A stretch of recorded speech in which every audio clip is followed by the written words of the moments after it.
Difícil, ¿no? Se puede notar. Buen programa, te voy a ver a casa volando. Chao, Gracias, querido. dale. Hasta luego. Bien, arrancamos, como siempre, oficialmente, Efecto Argentina. Bueno, un fin de semana caliente. Mariana, buenas noches. ¿Qué tal, Matías? Muy buenas noches. En lo que tiene que ver con la política, pero hoy Cristina Kirchner, que desde Italia, obviamente desde Roma, dio y que hablar con respecto a la pobreza. Sin duda, porque la presidenta se sigue ubicando en el centro de la escena política. Es increíble, pero le queda cada vez menos tiempo en el mandato y cada vez tiene más protagonismo mientras la oposición sigue discutiendo de política. ¿Cómo retiene el poder y cómo maneja los tiempos de la agenda pública, verdad? Sí, sobre todo porque otra vez envuelto en la polémica por los datos sobre la pobreza, estadísticas, Matías, que dejó el INDEC de formular públicamente y que marcan ni más ni menos el mapa de cuántos pobres tiene hoy la República Argentina. Y esto, por supuesto, que ni más ni menos lo que está planteando es las estadísticas en el centro de la polémica, ya no por la inflación, sino en este caso por la pobreza. Bueno, me parece que lo mejor sería entonces escuchar concretamente qué fue lo que dijo la presidenta. Lo escuchamos. El reconocimiento es, por supuesto, para la Argentina por la labor que hemos desarrollado en materia de políticas públicas tendientes a combatir el hambre, que en definitiva combatir el hambre no es otra cosa que combatir la pobreza, porque la pobreza es la principal causante del hambre y por lo tanto, además de ser un país productor de alimentos, además de contribuir precisamente a mitigar esto, creemos que el principal problema que hoy tiene el hambre y la solución del mismo es una más justa y equitativa redistribución de la riqueza. ¿Por qué? Porque alimentos hay, lo que falta a mucha gente es dinero para poder acceder a esos alimentos y depender de planes de FAO, y queremos que FAO en todo caso termine siendo una organización de contralor global acerca de la calidad de la alimentación, pero que yo digo que el objetivo final de la FAO siempre debe ser que no tenga que estar con planes de alimentos ayudando a tal o cual país, sino simplemente controlar la calidad de la alimentación y que ésta llegue bien a todos. Me parece que este debe ser el objetivo final. Yo creo que este es el objetivo final que tienen que tener todas las organizaciones del mundo, ¿no? Y sobre todo esta tan importante de Naciones Unidas como es la FAO. Se ha logrado importantes adelantos durante la última década a partir de la concepción de muchísimos países hermanos que hemos trabajado mucho en esto, pero no podemos dejar de reconocer que todavía América Latina sigue siendo la región más injusta en cuanto a la distribución de la riqueza. Y creo que el tema de la redistribución de la riqueza es uno de los temas fundamentales para abordar el problema del hambre, y no solamente del hambre, de la salud, de la educación y de todo lo que tiene que ver con la dignidad del ser humano. Bien, la presidenta, que en este sentido marcaba dos cuestiones que son importantes. Sobre el final de la declaración hablaba de la redistribución de la riqueza. Es un tema pendiente, la riqueza se viene concentrando desde la década del 80 en adelante fuertemente en la economía en todos los países del mundo. Algún día vamos a hablar justamente de cómo se concentra la riqueza y el economista preferido de la presidenta, Thomas Piketty, el francés, que habla justamente de eso en su libro El Capital del siglo XXI. Pero claro, Mariana, habló de pobreza y sembró polémica la presidenta, claro, porque sabemos que la pobreza no se mide oficialmente o no se conoce la medición oficial por parte del gobierno. Sí. Desde hace ya casi 2 años. Claro, diciembre del 2013 es el último dato fidedigno que hay de la pobreza, que son los datos por los cuales hoy Cristina Kirchner hizo el disparador de este menos de 5% de pobres en la República Argentina. Y un poco, Matías, la comparación de los datos. Sí, Argentina, si esto es como dice la presidenta, estaría mejor que Islandia. O sea, mejor que el mejor de los países desarrollados del mundo en términos de pobreza. ¿Cómo se mide la pobreza en Argentina? Alguna vez lo habíamos charlado, se determina una canasta básica de alimentos en función de las calorías que son necesarias para determinar justamente la alimentación mínima y luego se lo multiplica por un coeficiente, se llama coeficiente de Engels, es irrelevante, que te dice para comer, vestirte, transportarte y educarte te hace falta tanta cantidad de plata. Bien, en la Argentina, dada esa cantidad de plata en 2013 para el INDEC, permitía que, dado lo que ganamos los argentinos en promedio, 4,71% de la población vivía por debajo de esa línea. Es decir, casi 2 millones de personas. O sea que sobre este dato es que la presidenta está haciendo la base en el día de hoy. Exacto, y la UCA obviamente con otro dato, porque toma precios que tienen mucho más que ver con el changuito, también a diciembre del 2013 decía que era 27,5% este número, o sea, poco más de 11 millones de pobres en la Argentina. La diferencia, por supuesto, es abismal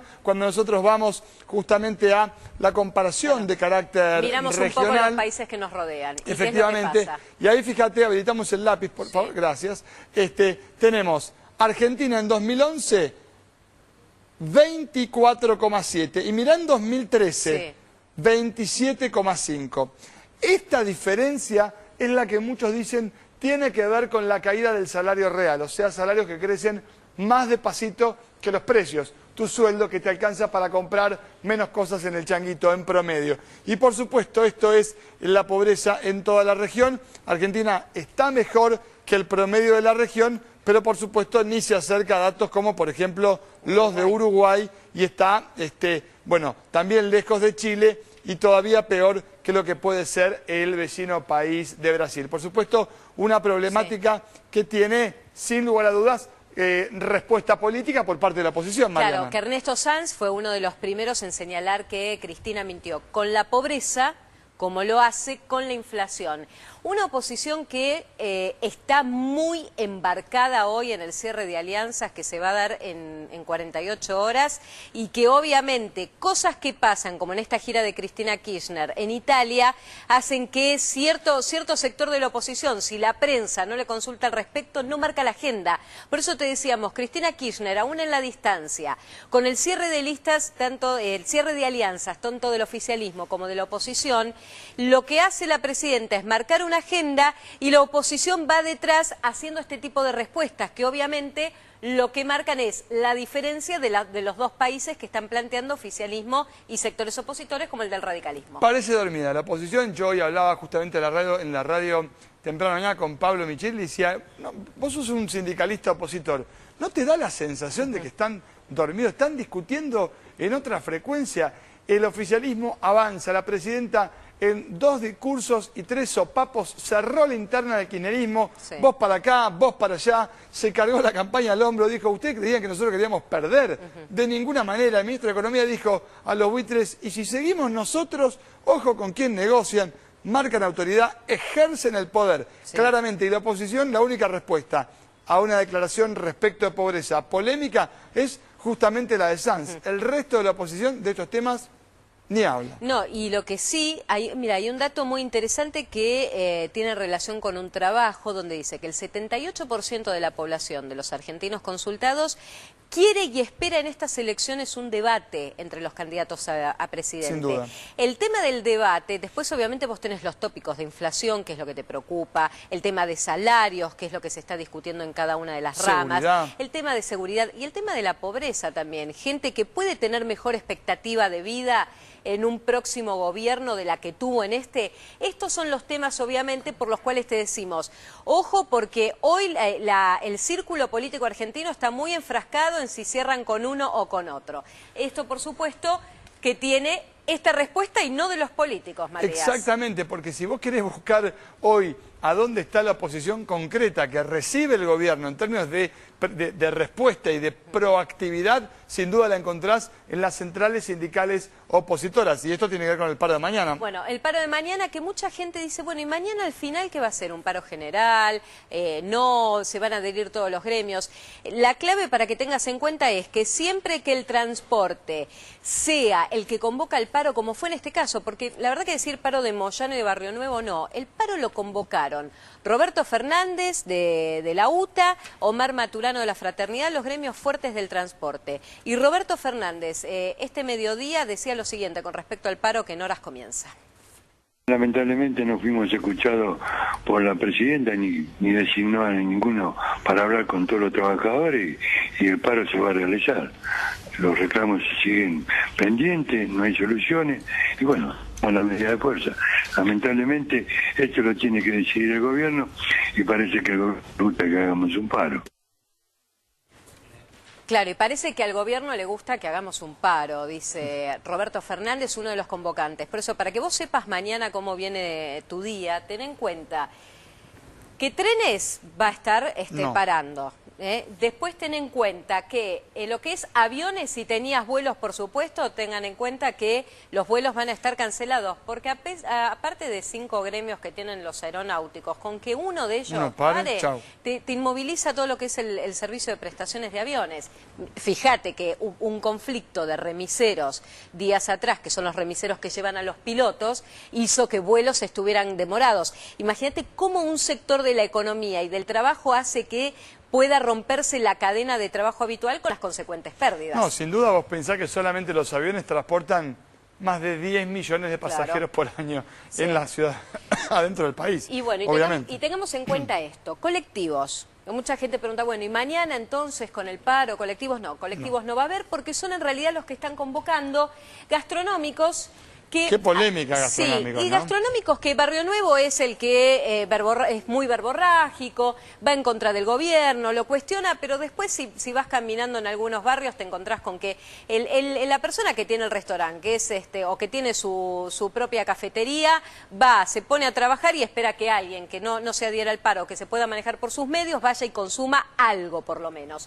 Después, recolección de residuos y recomendación que les hago porque estamos en horario de 20 a 21, en realidad en capital y en provincia, para sacar la basura, que no la saquen en el día de hoy porque técnicamente, digo, los paros para sobre todo el sector de recolección de residuos comienzan unas horas antes, es decir, terminan un cachito antes y que terminan un cachito antes, son los primeros en ponerse a trabajar después de un día de paro, es decir, mañana a la noche van a empezar normalmente la recolección, hoy no vas a ver camiones recolectando residuos, mejor no sacar la basura. Cuando hablamos de camioneros y vos hablás con la Federación de Transporte, o sea, la patronal, lo que te dicen es la primera vez que les pasa que le hicieron un paro el 4, ahora le hacen un paro el 9. Sí. Y vos sabés que no se centraron a discutir la paritaria, Mariana, todavía, porque no venció el acuerdo anterior. A fin de con mes lo cual, se les vence. exacto, van a arrancar a conversar la paritaria ya con 2 paros que les ejercieron y la actividad justamente del transporte no tiene forma de recuperarse.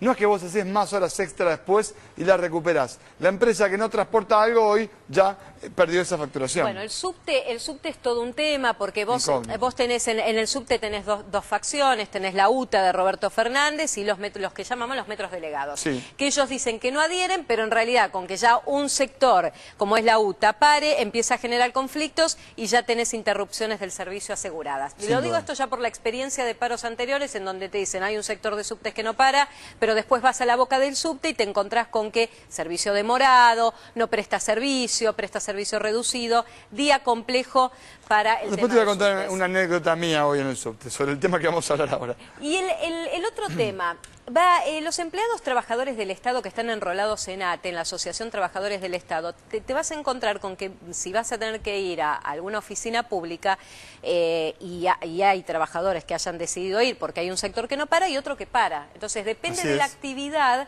te vas a encontrar con trabajadores que estén trabajando y otros que no. Día difícil para hacer trámites, aquellos que quieran ir a pie, ponele que quieran superar el tema de que no hay colectivo o van por sus medios con el auto. Y el último dato, para los que vienen de conurbano, va a estar complicado el acceso a lo que tiene que ver Capital, Puente Pueyrredón, lo que tiene que ver con Callao y Corrientes va a estar cortado. Yo hoy hablaba con Ramal, Puente el La tema Noria. de los piquetes que lleva adelante la izquierda, porque cuando hablas con las centrales sindicales opositoras, ellos no estarían haciendo piquetes. Hoy Ramal dijo, las centrales tradicionales hacen paros domingueros, me decía esta mañana en la radio. Bueno, por supuesto Micheli le respondió fuertemente, dijo no, ningún paro dominguero, es un paro que tiene fuertes consecuencias, sobre todo por la adhesión que va a tener. El paro dominguero está apuntando a que en realidad no está el verdadero concepto de ir, presentarse en el puesto de trabajo y parar y decir,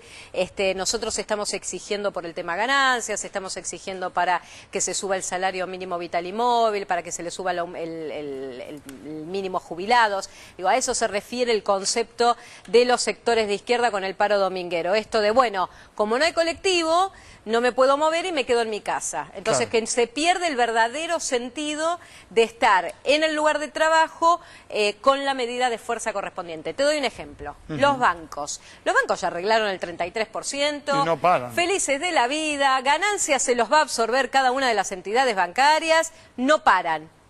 Pero me decís, bueno, Mariana, mañana voy al banco y yo te digo, ¿cómo te moves mañana para ir Y hasta el aparte banco? tenés el piquete. Y hablando de bancarios, vos sabés que a Caló le sonó el teléfono y las bases le dijeron, escúchame, vos cerraste el 27 Claro. y los banqueros cerraron el 33. Ahora yo te pregunto, porque sí es cierto que estuvo este run de que le están exigiendo a Caló que reabra paritarias, pero ¿hace cuánto que están las paritarias? Años.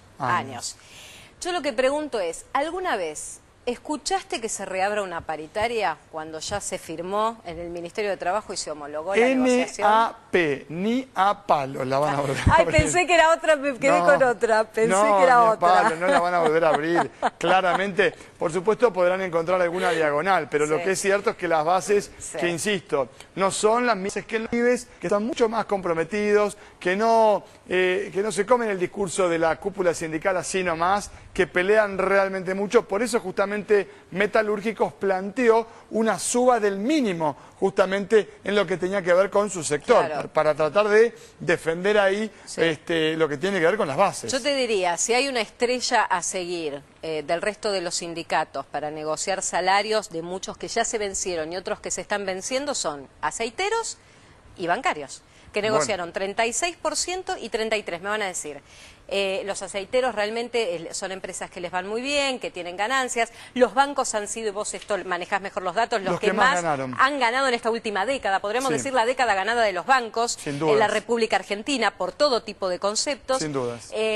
Pero inclusive sectores como el metalúrgico, cuando te dicen, bueno, pero es un sector que necesita seguir con la inyección por parte del Estado Nacional, un sector que recibió los repro, vos sabés, los programas Lo que pasa es que, claro, de reconversión de dinero para pagarte que el Estado te pague algo del salario porque la empresa no lo puede cubrir. Y estuvo muy castigado, aparte son industrias que de alguna manera alimentan justamente a la automotriz, que de la mano de la caída de Brasil están bastante complicadas. Sí. Bueno, en definitiva, yo te diría que esta es una de las caras, porque todos dicen, bueno, es Moyano, es Barrio Nuevo. La verdad, empezaron ellos. Si ellos Empezó no el paran, transporte. el paro no es lo mismo. No es lo mismo, digo, tiene Sin duda. poder de fuego, no estamos minimizando camioneros lo que implica, pero si paran estos señores, si para Roberto Fernández, Maturano, si paran trenes, colectivos, aviones, subtes, tenés un paro asegurado. El gobierno parece que le gusta que hagamos paro, esto por un diálogo. Te digo que el gobierno está muy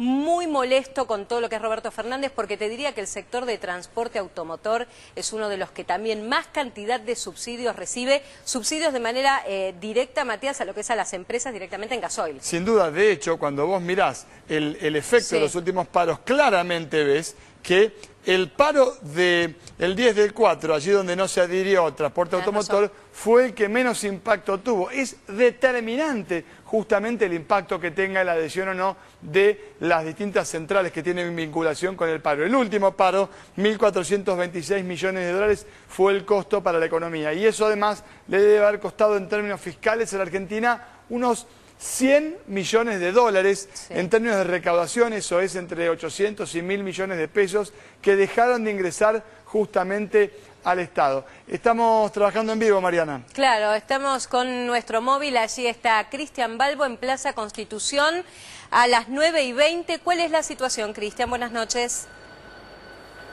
Hola, ¿qué tal? Muy pero muy buenas noches. Estamos en la estación Constitución. Está por partir la última formación. Está por empezar la medida de fuerza. A ver, lo que vemos aquí en el andén 11, Mariana, es Sí. el último servicio a la ciudad de La Plata a las 21:40, Mariana. Claro, y Cristian, cantidad de gente, hay gente que ya estuvo previendo este tema del paro, la actividad se vio normal, ¿cuánta gente se podría decir que hay allí en Plaza Constitución? A ver, después del accidente que se registró ayer a las 21:30 en la estación de Temperley, el servicio durante toda la jornada de hoy se presentó de manera normal, sin inconvenientes. Pero nos acercamos para conversar con varios usuarios, con varios pasajeros, y Sí. ya nos adelantaron que en la jornada de mañana no se van a presentar a trabajar, Mariana. Claro. Claro, ahí habría que ver qué dice la patronal de aquellas personas que no se presentan a trabajar respecto del premio por presentismo. ¿Te hicieron algún comentario si les cuesta económicamente no ir a trabajar mañana? Claro que les cuesta. Lo que dicen es que, a ver, como no es el primer paro general del sindicalismo opositor, sino que es el quinto, en el marco de este gobierno, algunos empleadores ya contemplan un mecanismo de acción para con sus empleados. Claro. Lo que evalúan es el costo-beneficio. Por ejemplo, si la empresa se hace cargo de los remises, evalúan si hay necesidad de contratarlos para que el personal se acerque a la empresa. Sí. Otros empleados ya adelantaron que mañana no se van a presentar en sus puestos de trabajo, pero que el empleador lo contempla y no pierden el presentismo. Claro. Ahora, Cristian, esta imagen que nos transmitís de Plaza Constitución, último tren que sale en 20 minutos, estamos hablando 10 menos 20 de la noche, muy temprano, y después empiezan a cortar actividades por este paro. Exacto, te digo, a ver, 21:40 el último tren a La Plata, 21:41 el último tren a Gleu y 21:48 el último tren a Ezeiza. El servicio se restablece, atención para los usuarios del Roca, que va al sur del conurbano bonaerense, sí, recién el miércoles a las 3:30 de la madrugada. Claro, Cristian, a ver, Roca, esto... dijo. Sí, pero Correcto. digo, esto es clave. El último servicio, Cristian, ¿a qué hora sale esta noche? ¿Y cuándo nuevamente va una formación a volver a salir? Repetimos, el último servicio es a la localidad de Ezeiza, sí, y va a salir a las 21:48. Claro, ahora, y se restablece el servicio a las 3:30 de la madrugada del miércoles. ¿Estás viendo algo de actividad gremial, Cristian, allí? ¿Hay algún delegado? ¿Se ve movimiento previo justamente al comienzo del paro? No hay actividad gremial, sí pasajeros que quieren llegar para tomarse la última formación, que están saliendo de sus lugares de trabajo y quieren llegar a tiempo para tomarse el último tren, porque después, si no, ya no tienen manera de regresar. Claro. Tengamos en cuenta que la mayoría de los pasajeros viven a más de 30 kilómetros de distancia de su lugar de trabajo en el ámbito de la capital federal. Si pierden el último tren, si pagan 2 pesos el servicio diferencial puede costar hasta 35 pesos, pero un remis, por ejemplo, a La Plata, te puede estar costando en el orden de los 300 pesos. Claro, sí, ni hablar. Faltan 18 minutos entonces, Cristian, para el último tren que sale a La Plata, y se estaría restableciendo entonces el miércoles a las 3 a.m. Claro, Cristian, en un ratito vamos a estar retomando contacto con vos porque me parece interesante también el último tren y la gente que si pierde ese tren ya después va a tener que ver de qué manera va regresando a su casa, inclusive cuando bajen en las estaciones correspondientes, cómo van a estar funcionando los servicios de colectivo interurbanos, sobre todo, que son los que te llevan a los distintos barrios desde las estaciones de trenes. Cristian, volvemos en un rato, gracias. Hasta luego. Bueno, y esto, por supuesto, para tener en cuenta un poco el repaso, porque hoy había mucha gente que preguntaba, en definitiva, cómo nos manejamos. Entonces, para que tengas en cuenta, aviones van a adherir al paro, trenes recién Cristian ya nos confirmaba. Colectivos tampoco, gastronómicos tampoco, recolección de residuos, bien te decía Mariana recién, tenés que recordar que hoy ya no tenés que sacarlo y recién mañana a partir de las 21 horas, ¿verdad? De 20 a 21 en Capital, exactamente, y movilizaciones y piquetes. Esta es la situación hoy por hoy de lo que está pasando en minutos con el paro que comienza 3 horas aproximadamente. Bueno, nos tomamos un respiro, vamos a charlar de algo que es determinante, que es muy importante y que hace tu decisión de inversión cotidiana. ¿Compro o construyo? ¿Qué es lo que me conviene?